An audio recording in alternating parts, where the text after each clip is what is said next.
자, 오늘 하나님께서 우리에게 주시는 말씀의 제목이 뭘까라고 보니까 쓰임받을 때의 그르심을 인식하라라고 하는 말씀의 제목입니다.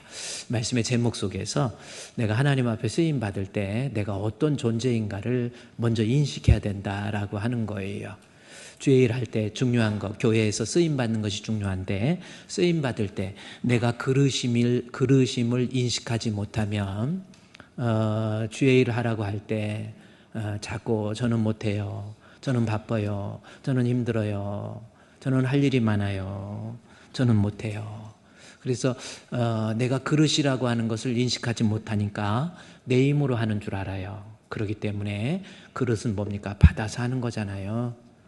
받아서 하는 건데 그것을 인식하지 못하고 자기가 주의 일을 하는 것으로 착각하기 때문에 주의 일의 요청을 받았을 때 자꾸 하나님의 일을 거부하고 그러다가 보면 태만하게 되고 게으르게 되고 그러다가 보면 신앙도 약해지고 믿음도 약해지는 거예요. 그래서 우리가 하나님 앞에 쓰임받을 때 나는 그릇이다라고 하는 것, 그걸 인식해야 됩니다. 그릇이라고 하는 것을 인식 못하니까 요청을 받았을 때, 부르심을 받았을 때 거부하고 또 못하겠습니다 이렇게 나올 뿐만 아니라 하나님이 주시는 힘이 아니라 내 힘으로 알기 때문에 또 일을 다 하고도 내가 이렇게 했는데 왜 다른 사람이 나를 몰라주지? 내가 이렇게 열심히 했는데 왜 목사님 나를 모를까? 이런 현상이 벌어지는 거예요. 그래서 쓰임받고 그르심을 인식하지 못하니까 자기가 한 일에 대한 반대급부를 또 보상 심리가 있어서 나를 알아주기를 바라는 그러한 모습. 일 많이 했다고 사람이 알아주는 거 아닙니다. 내가 한 것 같지만 하나님이 하신 거예요. 오늘 말씀의 제목 다시 한번 보세요. 쓰임받을 때 뭐 인식해야 돼요? 그릇임을 인식해야 됩니다. 나는 하나님 앞에 그릇됨을 인식해야 하나님의 일을 잘 감당할 수 있는, 하나님 앞에 인정받는 그러한 알곡이 될 수 있다라고 하는 겁니다. 오늘 말씀을 보도록 하겠습니다. 오늘은 바울이 마지막 AD 67년에 임종을 앞두고 순교하기에 앞서서 그의 아들과 같은 디모데에게 쓴 책이 디모데 후서라는 책입니다. 디모데 후서라는 책을 통해서 오늘 본문 디모데 후서 2장 20절부터 21절 2절 말씀에서 보면 아주 중요한 이야기, 하나님 앞에 쓰임받는 사람이 되어야 될 것을 이야기하고 있다라는 겁니다. 자, 본문 20절부터 한번 말씀해 보면요, 큰 집에는 금그릇, 은그릇, 나무그릇, 질그릇, 뭐 귀하게 쓰는 것, 천하게 쓰는 것, 뭐 이런 그릇에 대한 이야기가 나와요. 그러면서 먼저 20절 말씀에서 해석할 게 뭐냐면 큰 집이라고 하는 거예요. 이게 무슨 뜻일까라고 하는 겁니다. 큰 집이 뭐냐는 거예요. 큰 집에 금그릇도 있고 은그릇도 있고 질그릇도 있고 나무그릇도 있는데 큰 그릇이라는 게 뭘까라고 하는 겁니다. 큰 그릇이 뭘까라고, 큰 집이 뭘까라는 거예요. 바로 교회를 얘기하는 겁니다. 집은 집인데 큰 집 뭐예요? 이때 당시에 교회를 이야기할 때 큰 집이라고 그렇게 이야기했다라는 겁니다. 로마서 16장 우리 3절부터 한 장짜리로 보면요, 바울이 로마서의 사역을 통해서 바울이 주의 일을 다 했던 것을 쭉 얘기하면서 로마서 마지막 16장에 나와 있는 말씀에 보면 로마서 16장 3절부터 5절까지 말씀에 보면은 바울이 이렇게 일을 잘할 수 있었던 이유에 대해서 옆에 동역자가 있었기 때문에 그거를 또 잊지 않고 바울이 로마서 16장에서 첨언을 하게 됐죠. 그리고 원래 15장까지면 끝나는 거거든요. 근데 16장을 집어넣은 이유는 15장까지의 교리서신을 이야기하고 난 다음에 자기가 열심으로 그렇게 일을 잘할 수 있었던 이유는 16장 3절에 동역자들이 있었다라고 하는 거 얘기해요. 그래, 목회 성공 그 원인이 뭔가? 바울은 옆에 있었던 동역자들 때문에. 여러분은 어떻습니까? 한번 주분교회에서 목사님 목회 사역을 할 때 동역자가 되어야 된다라는 겁니다. 같이 협력하고 같이 일할 줄 아는. 그러면서 그 동역자 얘기를 하면서 아주 중요한 인물을 얘기하죠. 브리스길라와 아굴라입니다. 브리스길라와 아굴라 고린도 교회의 일꾼이지요. 근데 얼마나 동역을 잘했냐면 4절 말씀해 보니까 목이라도 내어줄 만큼 아주 목숨 걸고 주의 일에 동역했다. 아, 대단한 사람 아닙니까? 로마에서 글라우디오 황제가 영을 내려가지고 로마 내에 있는 기독교인들 다 유대인들 쫓아내라 그러니까 로마에서부터 브리스길라가 로마 사람이고 아굴라가 유대인이거든요. 국경을 넘는 사랑을 해서 예수 믿는 사람 유대인 쫓아내라고 그러니까 브리스길라가 남편 아굴라와 함께 고린도까지 흘러서 내려온 거예요. 그래 와서 천막 짓는 장사를 하다가 바울이 그곳에서 복음 사역을 하는데 물질적으로 부족해서 바울이 그곳에 아르바이트하러 들어갔죠. 거기서 아르바이트 하면서 사장인 브리스길라와 아굴라의 그 가정 두 부부에게 같이 일하면서 예수에 대해서 이야기하고 하나님에 대해서 이야기하고 그러다가 브리스길라와 아굴라는 국경을 넘은 사랑으로 인해서 자기들의 사랑을 지키기 위해서 고린도까지 왔다가 정말 스승을 만난 거예요. 대단한 스승 바울을 만난 겁니다. 말씀을 듣다가 보니까 눈물도 나고요. 아, 예수가 생명의 주구나. 아, 내가 믿던 하나님은 예수를 통해서 그의 백성을 구원하시기를 원하시는구나. 그것을 깨닫고요. 바울을 이제는 아르바이트 사람으로 그저 그냥 하나님의 종으로서 선생님 그리고 이렇게 좋은 말씀이 있는데 우리 교회를 세웁시다 해가지고 브리스길라가 아굴라가 자기가 천막을 만드는 그 집을 그 공장을 교회로 사용하게 돼요. 그것이 16장 로마서 16장 3절부터 보세요. 목이라도 내어줄 만큼 주의 일에 충성을 했는데 5절에 또 저희 집에 있는 교회 나오죠. 교회는 교회인데 어디에 있는 거예요? 저의 집에 있었다라는 거죠. 그래서 브리스길라와 아굴라의 집이 공장이 고린도 교회가 된 거예요. 이때 당시에 초대교회는 그런 일이 많았다라는 거죠. 저희 어렸을 때만 해도 저희 어렸을 때도 언덕 위에 교회가 있었어요. 어렸을 때 그저 교회라고 하는 참 그래 성경학교 같은 거 하면은 막 교회 쫓아가가지고 또 크리스마스 때 가서 공책 노트 있잖아요. 그것도 받아오고 뭐하고 그런 재미로 교회를 막 다니고 그랬던 것 같아요. 그런데 교회를 그냥 움막 같은 곳에 교회가 있어서 교회를 부시고 다시 교회를 짓게 되는 어렸을 때 보니까 교회 짓는 걸 그때 본 거예요. 그때 교회 사람들이 갈 데가 없으니까 그 교회 옆에 우리 집이 있었거든요. 그 우리 집이 교회가 된 것 같아요.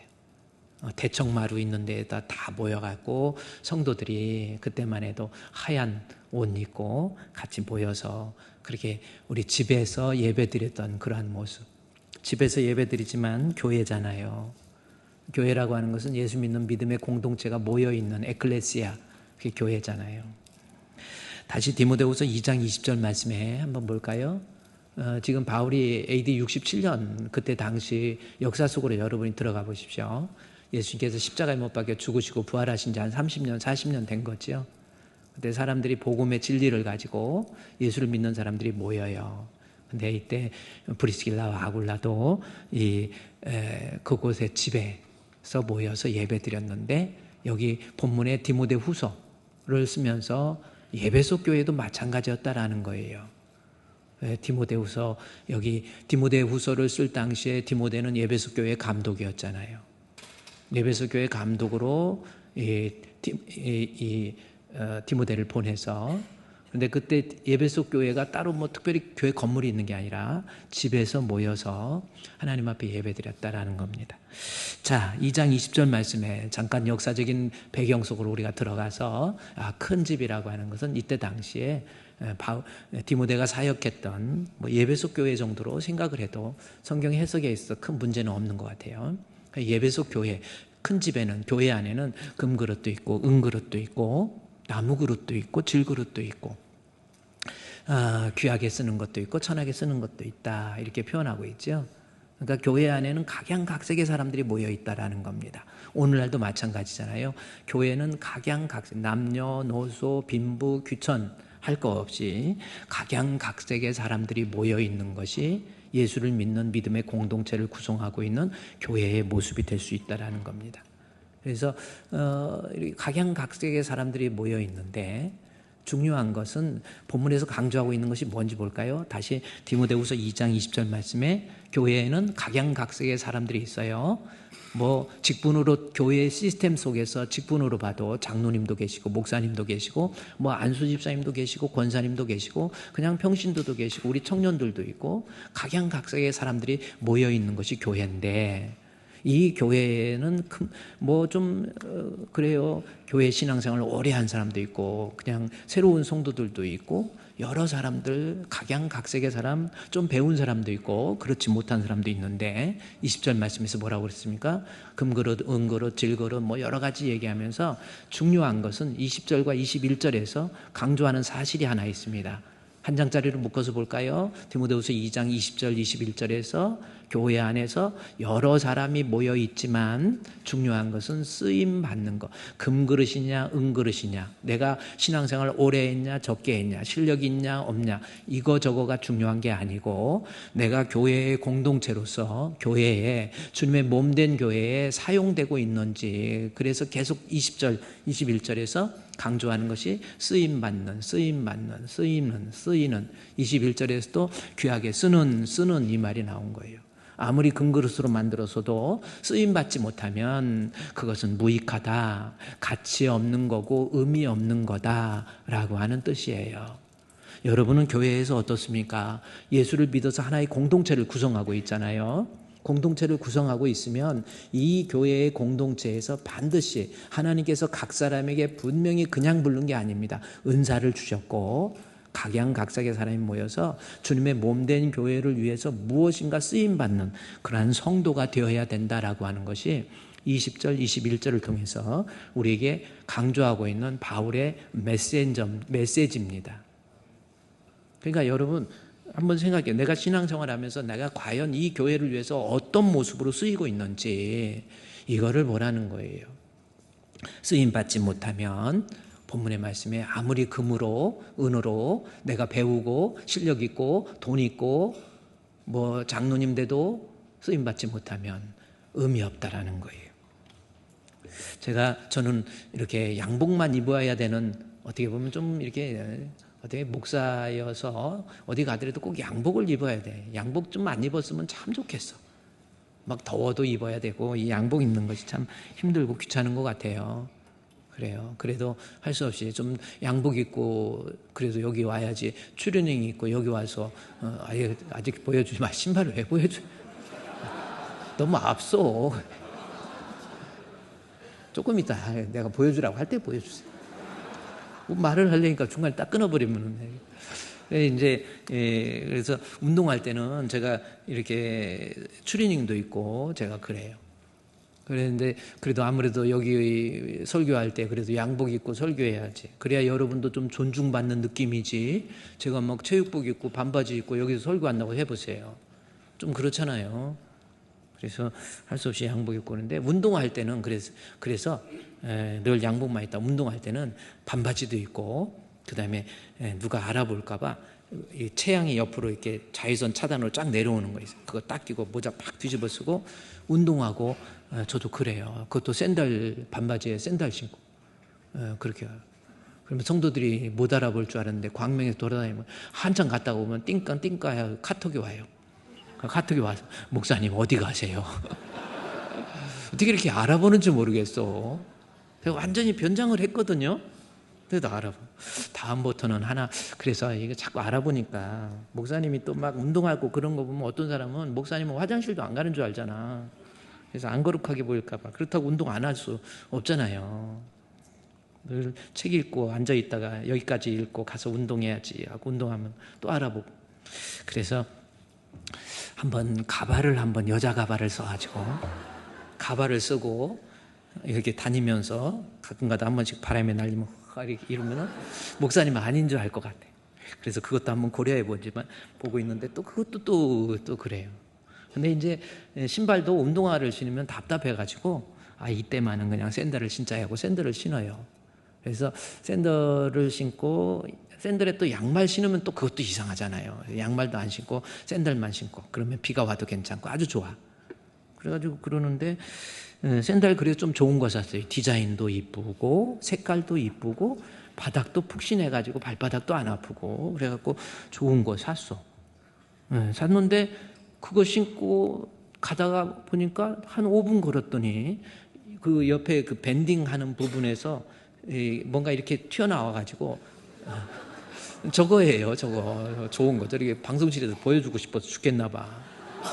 디자인도 이쁘지요? 저기 밴딩 딱 저기 되고요. 디자인도 이쁘고 색깔도 괜찮고.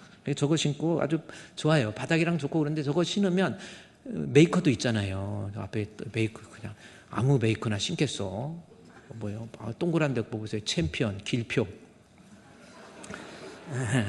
길에서 아유 목사가 어떻게 나이키 신고 다니겠습니까?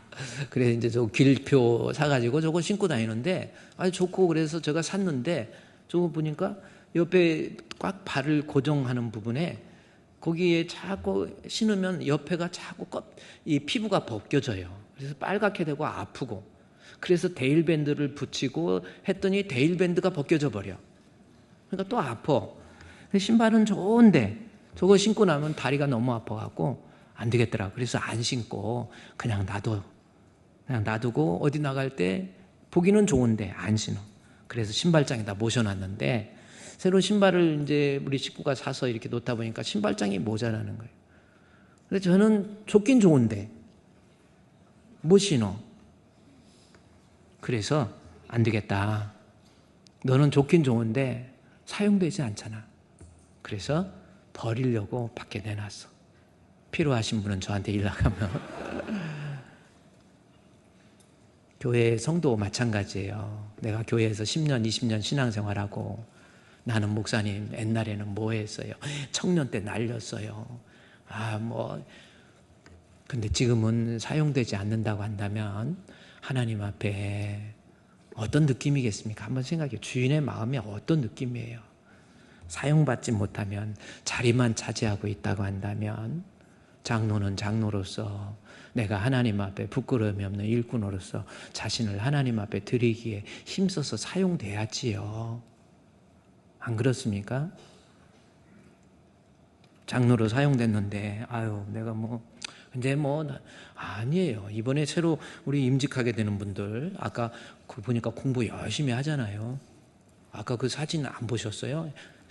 광고할 때 모여갖고 열심히 암송하는 구절이 엄청 많아요. 그래가지고 그거 성경 암송하는 걸 갖다 다 이 포스트잇에 써가지고 화장실에다 붙여놓고 막 다 차에다 붙여놓고 막 이런다라는. 열심히 그렇게 공부하는 이유가 뭡니까? 장로 돼가지고 나 장로네 교만 부리지 마시고요.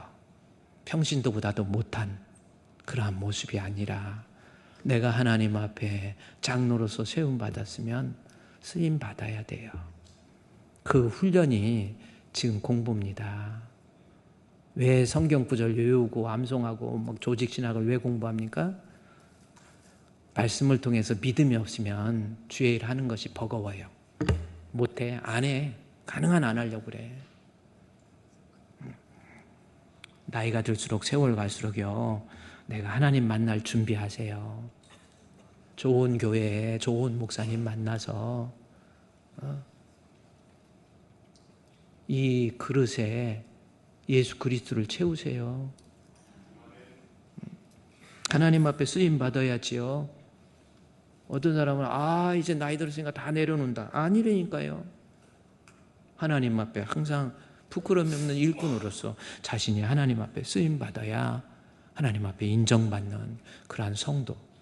성경 볼까요? 디모데후서 2장 20절 21절 말씀 보세요.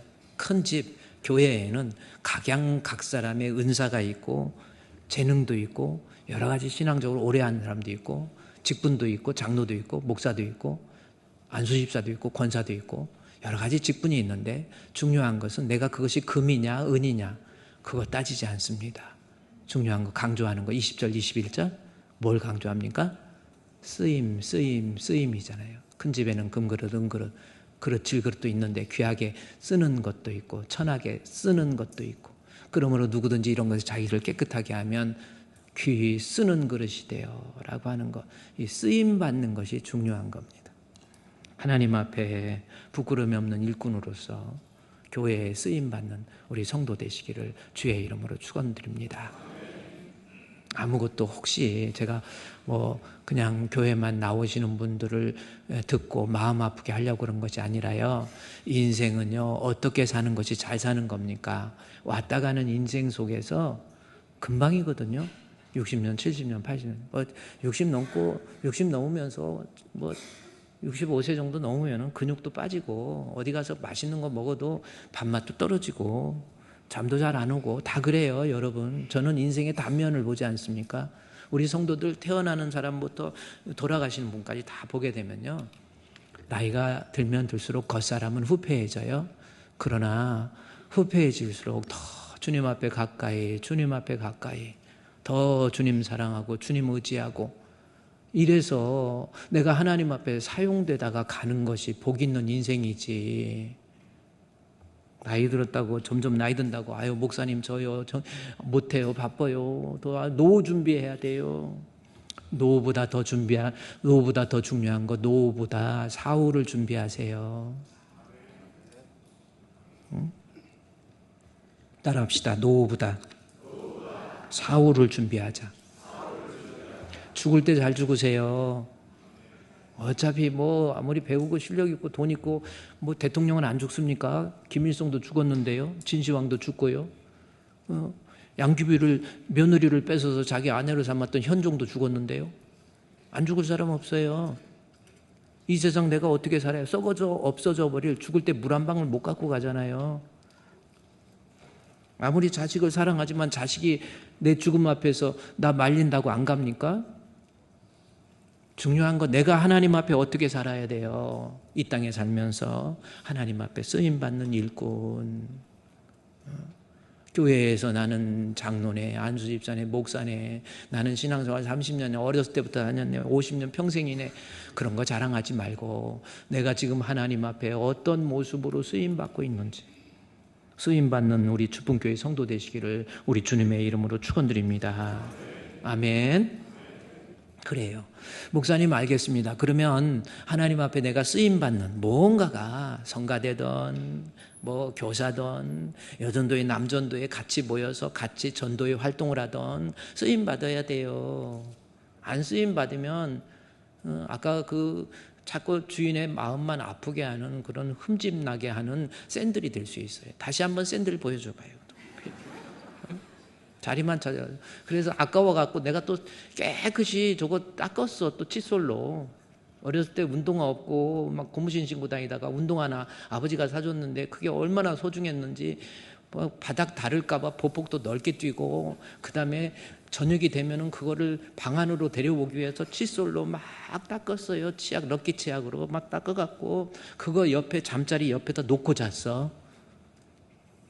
잃어버리지도 않아요. 그거 생각. 그 신발 얼마나 해요. 근데 제가 아파 쓰임받지를 않아. 제 버리려고. 어제 청소 쓰레기 분리수거 다 제가 해요. 남자들이 다 그런 거 하는 거잖아요. 어떤 사람은 쓰레기 분리수거를 여자한테 맡기는 사람도 있어. 그런 거 남자가 하는 거예요. 당연히. 힘든 거 남자가 알아서 하는 거야. 믿음이 없으니까 여자한테 시키는 거예요. 왜냐하면 성경에 남편들은 아내를 사랑하기를 자기 사랑하듯 그렇잖아요. 그래서 남자들은요, 우리 여담이지만 우리 남편 부부가 살면서 남편들 아내가 먼저 가면 큰일 나요. 진짜 큰일 나요. 남자들은 뭐 벌써 아내 먼저 가면 벌써 마음부터 약해져 버리고 큰일 납니다. 여자가 오래 사는 것도 하나님께서 다 뜻이 있었던 것 같아요. 특히 연상의 여인을 아내로 받아들인 여러분들 아내한테 무지하게 잘해줘야 돼요. 아내가 오래 살아야 돼. 나이도 많고 더 오래 살아야 돼. 그러니까 나이 차이도 가장 좋은 거는 남자가 나이가 많고 여자가 아주 어린. 일본에서 보셨습니까? 86세 된 할머니인데 그 영상 한번 보여주고 싶어. 86세 된 할머니인데 26살 총각하고 결혼했어. 그거 유튜브에 나와요. 86세 된 할머니. 그래가지고 막 얼마나 86세 된 할머니가 26살 몇 살 차이 나는 거예요 지금 60살 차이 나네. 그래 60살 차이 나는데 엄마 자기 밤하늘이 너 이빨까 눈물 찔끔찔끔 난다 됐어 엄마 와 이러고 있어요. 일본 애들 말 그러잖아. 어야꼬 저쩌고 저쩌고 하면서. 아유 나 그거 보고 좀 그래. 아유 그 남자 어떻게 살 거야. 하여튼 남편들 그래 하여튼 쓰레기 버리는데 저거 버리려고 그 신발 얘기하다 그랬는데 버리려고 사용하지 않고 사용되지 못하고 자리만 차지하면 주인에게 근심이 되고 저걸 어떻게 버릴까 이런 생각. 그래서 옆에 자꾸 찝히는 부분을 저도 또 아까워서 못 버려가지고 이거 버리는 것도 용기인 것 같아. 오늘 우리 아내가 그 장롱에서 막 옷 같은 거 막 저기 한다고 이제 걸을 데도 없어 버려 자꾸 그래요. 그래가지고 알았어 버려 그래갖고 다 꺼내놔갖고 버리려고 뭐 여기 문 옆에다 갖다 놨더라고. 그래 내가 가서 보니까 또 입어봤지. 그래 또 입고 가갖고 여보 이거 어때? 이랬더니 여보 유행 지나서 못 입어 버려 그러더라고. 그래서 못 버리고 또 갔다가 또 몰래 또 걸어놔요. 그게 주인의 마음에 사용되지 못해. 근데 또 그래서 어제도 저 샌들 버리려고 그러다가 너무 아까워갖고 그 찝히는 부분을 벤치로 막 눌러갖고 했더니 잘려지더라고. 그랬더니 신어보니까 연습삼아 또 저녁에 운동할 때 또 가봤더니 괜찮아요. 사용할 만해. 그래서 아직은 안 버렸어. 그러니까 저한테 달라고 하지 마. 쓰임 받게 된다면 그것도 좋은 거예요. 여러분 교회에서 제발 믿음 한평생 살면서 하나님 앞에 쓰임 받으세요. 뭔가 주의 일을 할 때 내가 하나님 앞에 어떤 그릇인 거 그거 자랑하지 말고 옛날 얘기하지 말고 나 주님 앞에 내 평생 소원 이것뿐 아멘. 주의 일 하다가 이 세상 이별하는 날 주 앞에 서리라. 세상은 뭐예요? 꿈같이 헛된 세상 일 아멘. 취할 건 무허냐 이 수고 암만 하여도 헛된 것뿐일세. 할렐루야. 쓰임받는 우리 성도 되시기를 주의 이름으로 축원드립니다. 그렇다면 쓰임받을 때 우리가 중요하게 인식해야 될 내용들이 있다라는 거예요.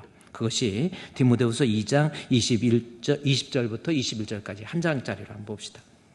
20절 21절에서 강조하는 거 내가 어떤 존재이냐 이거보다 쓰임 받느냐 안 받느냐가 더 중요하다. 따라서 쓰임받는 사람이 되어야 된다라는 것을 강조하고 있는데 본문에서 20절부터 21절, 22절을 통해서 쓰임받을 때 쓰임받는 자가 인식해야 될 것이 무언가라고 하는 것 이거부터 살펴봐야 됩니다. 뭘 인식해야 돼요? 본문의 말씀에 내가 쓰임받을 때 뭐예요? 본문에서 보세요. 큰 집에는 쓰임받아야 되는데 금 뭐예요? 그릇. 은 뭐예요? 그릇. 나무 뭐예요? 그렇죠? 질 뭐예요? 그릇. 제가 언젠가 그랬죠. 헬라어도 마찬가지고 히브리어도 마찬가지고 비교급이 없어요. 무엇보다 좋다. 그러면 우리는 더 좋다 그러잖아요. 비교할 수 있는 비교급. 그 다음에 가장 좋다. 뭐 이렇게 영어도 더 좋다. 아름답다. beautiful. more beautiful. 그 다음에 most beautiful. 뭐 이렇게 표현할 수 있잖아요. 근데 영어나 히브리어나 헬라어는 강조하려는데 비교해서 강조법이 없어요. 그러면 어떻게 강조해야 돼요? 같은 단어 반복하는 거예요. 그릇. 아주 좋은 그릇은 좋은 그릇 하면은 한 번은 끝나니 좋은 그릇 하면 강조가 돼. 더 좋은 것은 어떻게 해야 돼요? 그릇 반복하면 돼. 제가 얘기했잖아요. 영어도 비교급이 있어요. 근데 헬라어나 히브리어는 비교급이 없어요. 그래서 강조를 어떻게 하냐면 영어 같은 경우도 내가 너 뭐 사랑한다. 내가 말할 수 없을 만큼 나 더 사랑. 내가 표현할 수 없을 만큼 당신을 사랑해. 그러잖아요. 오헤헤 I love you more than I can say. I love you more than I can say. 오호호호 loving more than I can say. 우리 찬송보다 팝송에 더 은혜를 받는 우리 주봉교회. 뭐 이런 거 아닙니까? 비교할 때 더 내가 사랑할 I love you more than 해서 비교급이 있어요. more than I can say. 내가 말할 수 있는 것보다 더. 뭐 이렇게. 여기 보세요. 강조하는 게 20절 말씀에 쓰임 받는 자가 중요한데 쓰임 받을 때 뭐 해야 돼요? 그릇임을 인식하세요. 그릇. 그러니까 쓰임 받는 자가 되어야 되는데 쓰임 받을 때 인식해야 될 것. 내가 하나님 앞에 그릇됨을 인식하라고 하는. 나는 하나님 앞에 쓰임 받을 때 그릇이다. 따라합시다. 나는 하나님 앞에 쓰임 받을 때 그릇됨을 인식하자. 자, 이게 무슨 뜻이냐는 거죠. 그릇. 그러면 그릇의 의미가 뭡니까? 왜 하필이면 그릇으로 표현했겠어요? 주의 일 하는 사람을 그릇으로 표현한 이유가 뭐냐는 거예요. 왜 그릇으로 표현했어요? 이유는 그릇의 용도가 뭡니까? 그릇은 받아들이는 거예요. 받아서 받아두는 거잖아요. 받는다는 의미잖아요. 받아서 엎어놓으면 거기에다 국도 밥도 못 담아요. 그렇잖아요. 우리 옛날에 시골에서 설거지 해가지고 이렇게 해서 그것을 이 찬장 위에다가 어떻게 돼요? 엎어놓으면 아무것도 못 받아.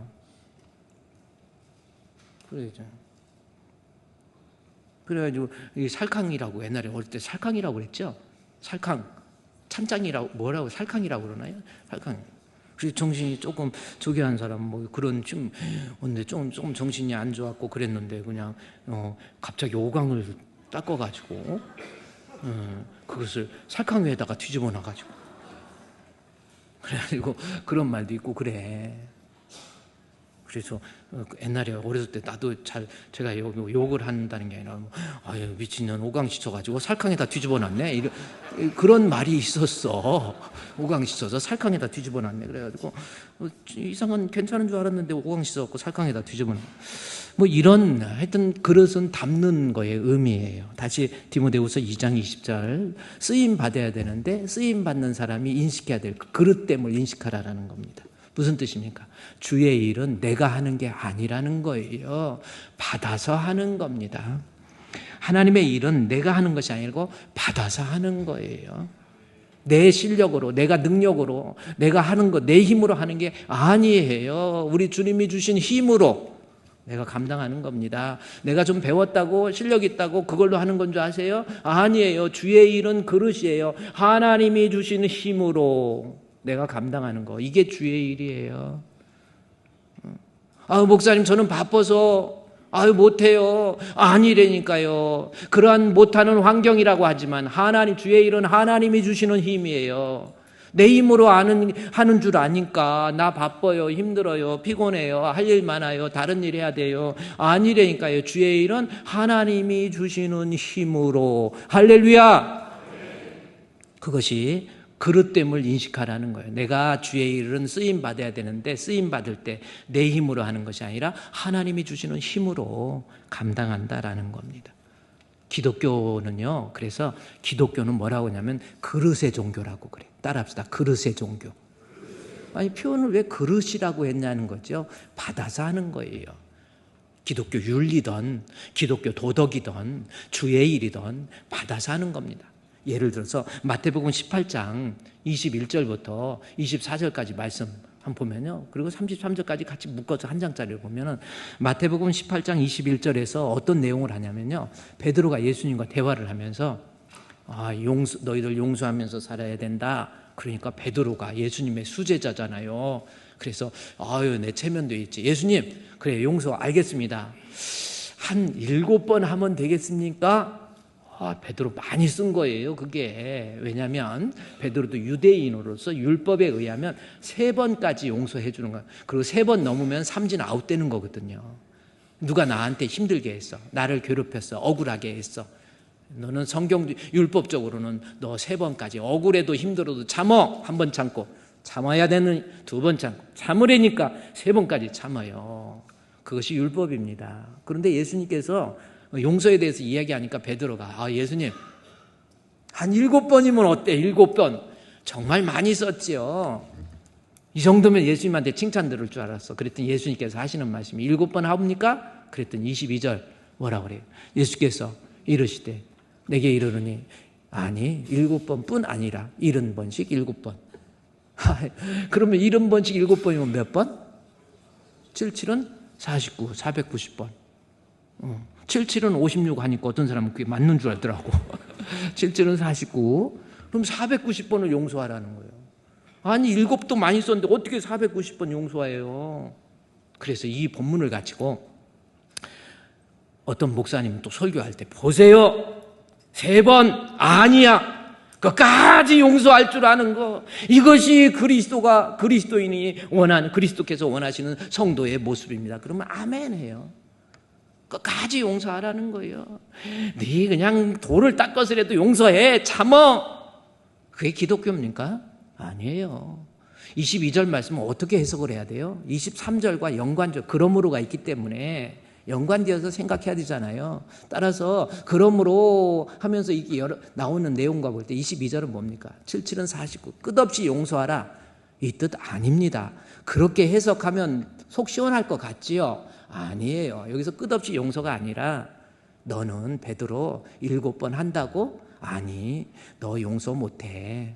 인간의 본질을 잘 아시는 하나님, 죄로 인해서 어떤 컨태미네이션, 오염된 내 인간의 본성을 볼 때 너 억울하게 했다고 너 못 참고 내가 그이 보기도 싫어. 내가 가만 안 놔둘 거야. 그냥 잡아가지고 자근자근 씹어 먹고 싶어. 그거보다도 더 난 갈아 먹고 싶어. 막 그러잖아. 그래서 갈아 먹으신 배도 있잖아.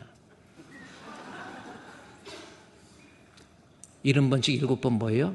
너 용서 못해 라는 거예요. 인간의 본질적으로 사람은 내가 노력해가지고 참아가지고 용서할 수 있다? 아니에요. 용서 못한다라는 뜻이에요. 너 절대로 인간의 본성을 내가 아는 입장에서 우리 주님이 볼 때 사람은 용서 못해. 덮어놓을 수는 있어. 그래요. 덮어놓을 수는. 내가 참아야지. 그래도 나 참고 있어요. 그럴 수는 있어. 근데 용서는 못해. 그래서 용서와 용납이 다르잖아요. 용서는 용서해 주는 거고 용납은 용서해서 받아주는 거잖아요. 그래서 용서. 그래서 그러면 너는 용서 못해 그러고 용서할 수 있는 방법을 우리 주님이 얘기해 주셔. 어떻게 하면 내가 용서할 수 있어요? 마태복음 다시 18장에 보세요. 너 70번씩 7번 너는 용서 못해 라는 뜻이고 그러므로 하면서 용서할 수 있는 방법 뭐예요? 갑자기 느닷없는 비유가 나와. 1만 달란트 빚진 자 100데나리온 빚진 자. 1만 달란트는 엄청난 돈이에요. 14만 년을 성인이 14만 년을 일해야 버는 돈이랴. 나 정확히 모르겠지만 엄청난 돈의 빚을 진 사람이 용서받았어. 주인으로부터. 우리를 표현하는 겁니다. 내가 주님 앞에 감히 고개를 들 수 없는 죄인인데 우리 주 예수 그리스도의 은혜로 죄 용서함을 받았다라는 거예요. 1만 달란트 용서받은 사람이 100데나리온 갚지 못한 사람을 잡아가지고 옥에다 쳐넣어버려요. 빨리 갚어! 나 너 용서 못해! 이거거든요. 지금 그 비유예요. 그래서 22절에 용서 못해. 방법은 뭡니까?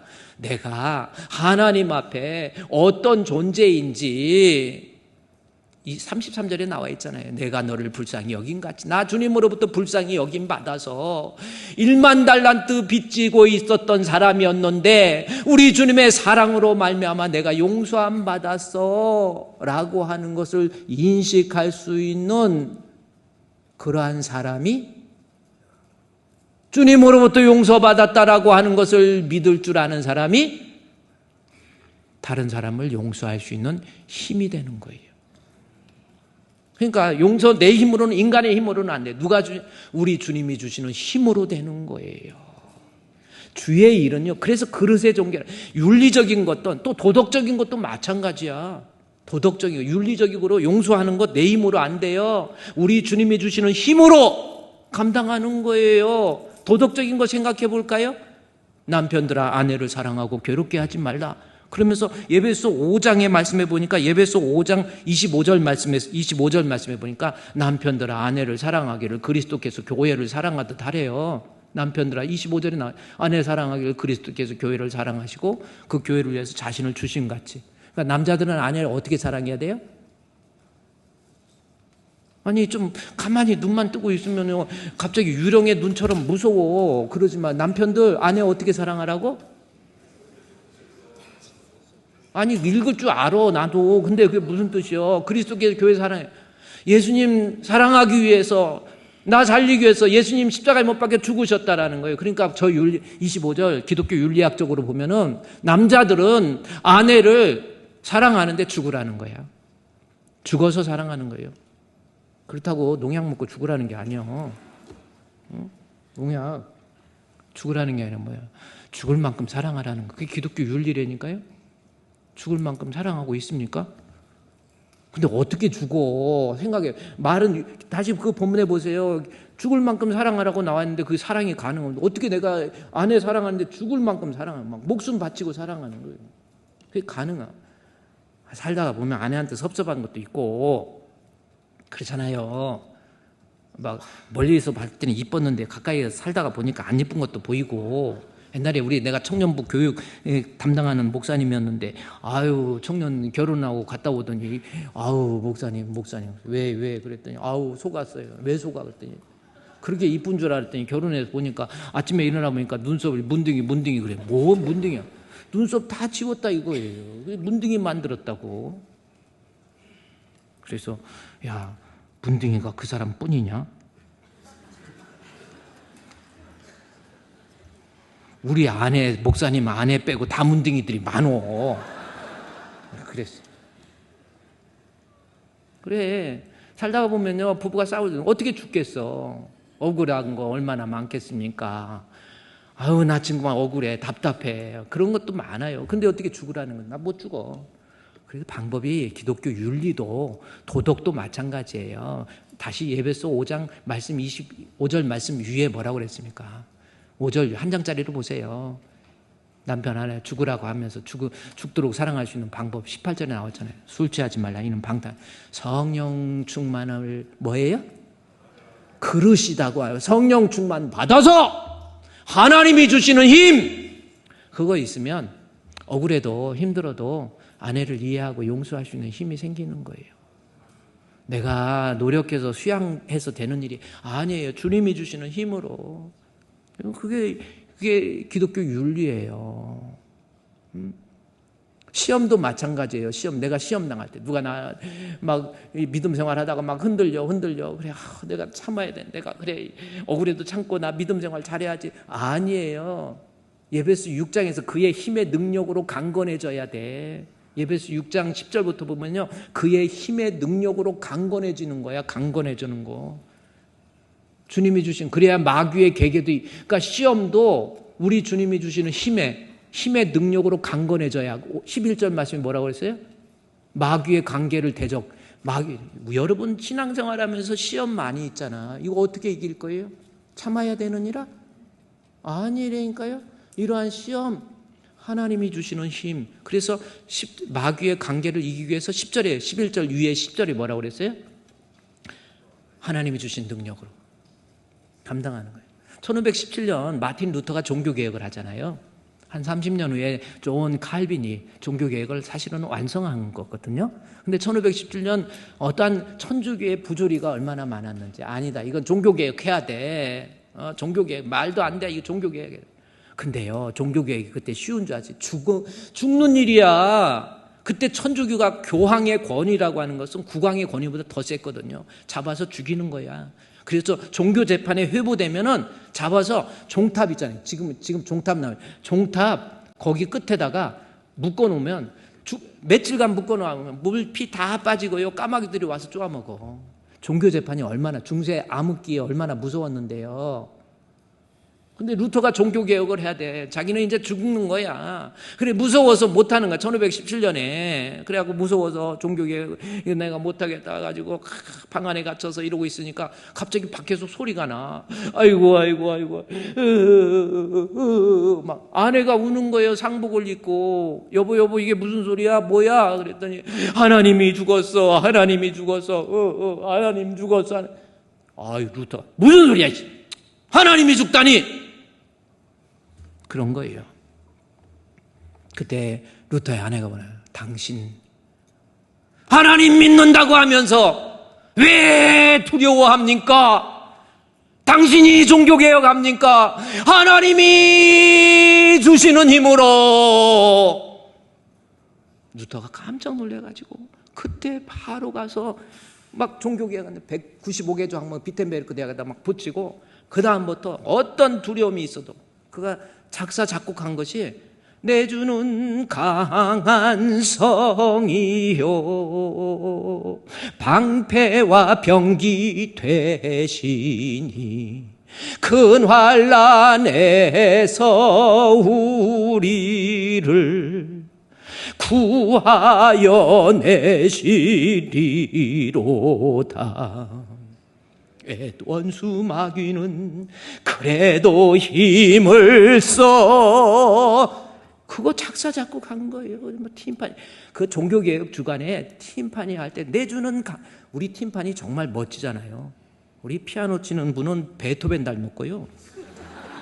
팀판이 치면 저기 뭐야, 그 누구지? 슈베르트 닮은 것 같아. 머리 앞에 이렇게 약간 꽈갖고 이렇게 팀판이. 이 종교개혁 주간에 이거 팀판이요. 내주는 강한 성이여, 쥐자가 딱 되면 탁탁탁 방패와 병기 대신이 큰 환난에서 우리를. 팀판이 진짜 제가 팀판이 하도 멋있어가지고, 저 팀판이 우리 두 통이잖아요. 교회가 팀판이 있는 교회가 많지 않아. 두 개인데 하나 더 살라고 물어봤더니 1,000만 원이 넘더라고. 그래서 1,000만 원, 1,200, 1,300만 원이라고 하더라고. 그래서 하나 더 살까 하다가 차라리 그릇을 엎어놔야지 저거. 아이고, 피아노도 요즘 얼마나 비싼, 야마하 피아노 한번 물어봤어. 그랬더니 1억 2천이래. 야, 야마하 피아노, 물론 사이즈가 그게 틀리지만, 야, 피아노도 많이 오르고. 참 그래. 어쨌든요, 루터도 보세요. 지 실력으로 하는 겁니까? 능력으로 하는 겁니까? 주의 일은요, 우리 주님이 주시는 힘으로 하는 거예요. 지가 하는 것으로 착각하니까. 집사님, 이 일 좀 해봅시다. 집사님, 남전도회 여전도회도 좀 가입해서 같이 교제도 합시다. 아니에요, 나 바빠요. 할 일이 얼마나 많은데 이 일도 해야 되고 저 일도 해야 되고 논도 사야 되고 밭도 사야 되고 시집도 가야 되고 장가도 가야 되고, 뭐 그거 아닙니까? 주의 일은요, 그게 아니에요. 우리 주님이 주시는 능력으로, 우리 주님이 주시는 힘으로 내가 인생을 살면서 주의 일은 예수의 이름으로 나는 일어서리라, 그의 크신 능력으로 나는 일어서리라. 원수가 날 위협해도 쓰러지지 않으리. 주의 크신 뭐예요? 능력으로, 하나님의 능력으로. 나는 그릇이에요. 내 실력으로, 내 재능으로 아니라니까요. 우리 주님이 주시는 힘으로. 그래서 그릇으로 표현한 거예요. 여러분 어떻겠습니까? 주의 일에 대해서 어떻게 생각하십니까? 주님이 주시는 힘으로 하는 거예요. 따라서 주의 일 하도록 요청을 받았을 때, 집사님, 권사님, 찬양대 합시다, 교사합시다, 우리 같이 봉사합시다. 아니에요. 힘들어요. 바빠요. 아니라니까. 내가 하는 것으로 착각하지 마십시오. 우리 주님께서 감당할 수 있는 힘도 주시고, 감당할 때 내게 믿음을 더해 주신단 말이에요. 우리 성도들 중에 지난번에 어떤 분이 다리를 삐끗해가지고, 권사님 다리를 삐끗해갖고 이러고 그런 거예요. 다리 발 조심해야 돼. 나이 들수록 여러분 어떻게 하면 그냥 부러집니다. 저도 막 계단에서 굴러가지고 떨어져가지고요, 7계단인가 8계단 떨어져갖고 막 굴러. 근데 이제 저 같은 경우는 또 낙법을 또 연구를 했기 때문에 딱 떨어지는 순간 체중을 확 낮춰갖고 딱 돔서 해가지고 뼈가 안 부러졌어. 그리고 그 다음에 이제 집에서 보니까 우리 아내가 뒤에 멍이 얼마나 들었는지. 저처럼 낙법이라도 알면 괜찮은데 낙법 모르는 사람들 넘어지기 쉬워. 넘어져갖고 다리를 기부스를 했네? 반기부스에 완전히 깨지진 않았는데 수술할 정도는 아닌데 딱 그대로 묶어놓네. 그래서 반기부스 해가지고 걸을 때 불편하고 근데요, 옛날에 어떤 사람도 그렇지만 기부스를 딱 풀으니까요, 다리가 얇아져. 기부스를 딱 풀으니까 다리를 못 뛰고 금방 주저앉아요. 안 사용하면 소실됩니다. 내가 주를 위해서 아무것도 안 한다? 나 시간 벌었네. 나 편안한 게 좋으네. 아니에요. 하나님 앞에 근육 다 빠져버려. 신앙도 믿음도 다 잃어버려요. 누님이 부르실 때 격하게 응답하세요. 이사야서 6장의 말씀에 보면요, 어떤 말씀인 줄 아세요? 하나님, 이사야가 우시아와 요담과 아하스와 히스기야 왕 때 활동했던 선지자가 이사야잖아요. 우시아와 요담, 아하스, 히스기야, 므낫세, 암몬, 그 다음에 요시야, 그 다음에 여호아하스, 여호야긴, 시드기야. 이렇게 그냥 딱 나오면 이스라엘의 역사도 딱 나와야 돼요. 그래야 역사적으로 이렇게 쫙 보면 근데 우시아와 요담과 아하스, 우시아가 죽던 해에 이사야가 환상을 봤어. 하늘에 열린 창이 있어. 딱 봤는데 거기에서 하나님의 모습이 보좌에 앉으신 모습이 있는데 그의 옷자락이 성전에 임한 거야. 그 모습을 이사야가 본 거야. 이사야가 영광스러운 주님의 모습을 보고 난 다음에 화로다 나는 죽은 자, 내가 어떻게 감히 주님을 보다니. 그랬더니 재단 이사야서 6장 8절 6절부터 보니까 스랍이라고 하는 천사가 나왔고 부적갱이 갖고 이렇게 갖고 재단에 있는 숯불 갖다가 입에다 찢어요. 입을 꼬매는 건 있고 찢는 건 있는데 어떻게 찢으냐, 내가 이런 생각. 입을 찢었다는 게 무슨 뜻이요? 내 입에 대고 이르되 보라 이것이 내가 입에 찢었다라는 것이 하나님, 거룩하신 하나님 앞에 나의 죄악된 모습 깨끗하게 사야 돼. 안 죽는다라는 뜻이에요. 그 뜻 하나가 있고 또 하나는 뭔지 알까요? 뜨거운 불의 성령의 역사입니다. 그 역사라고, 성령의 뜨거운 역사를 어떻게 해석을 하냐면 8절 말씀과 연관지은 거예요. 뭐요? 예수님께서 주께서 누가 나를 위해서 갈고 그랬더니 우리를 위하여 갈고 하시니 그때 내가 이르되 내가 여기 있습니다. 나를 보내소서. 이사야가 두려워하고 나 주의 일 못해요. 그런데 나를 보내주세요 라고 하는 힘이 이사야의 용기입니까? 아니에요. 7절에 나온 그 입술의 숯불, 그 입술의 성령 하나님이 주시니까 보내주소서.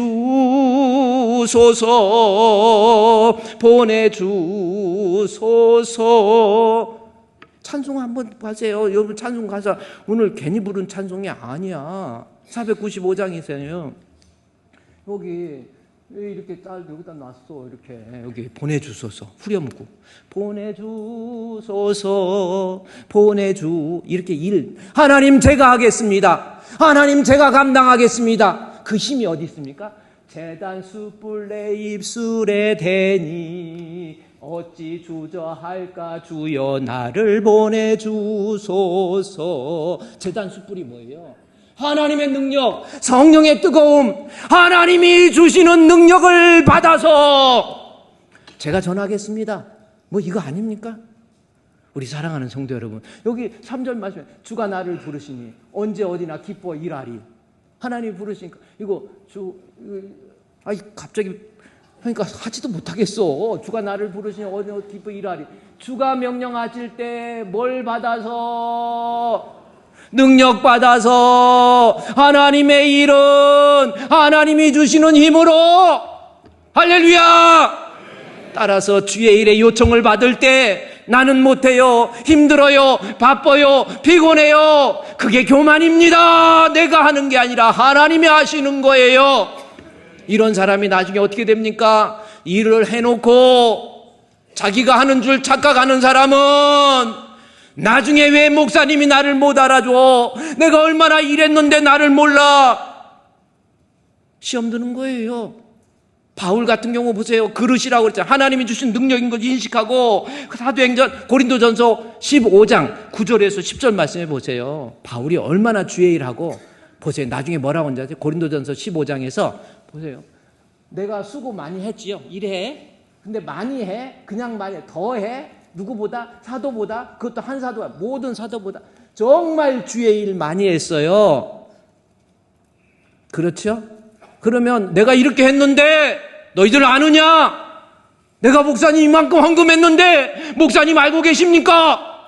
아이 집사님들 내가 얼마나 이리 뛰고 저리 뛰고 해가지고 교회 일 했는데 왜 나를 힘들게 해? 그 이유가 뭐예요? 주의 일 내가 한 것으로 착각하니까 그래요. 바울은 이렇게 해놓고 뭐 내가 한 것이 아니요 오직 나와 함께 하신 하나님의 은혜 모든 것이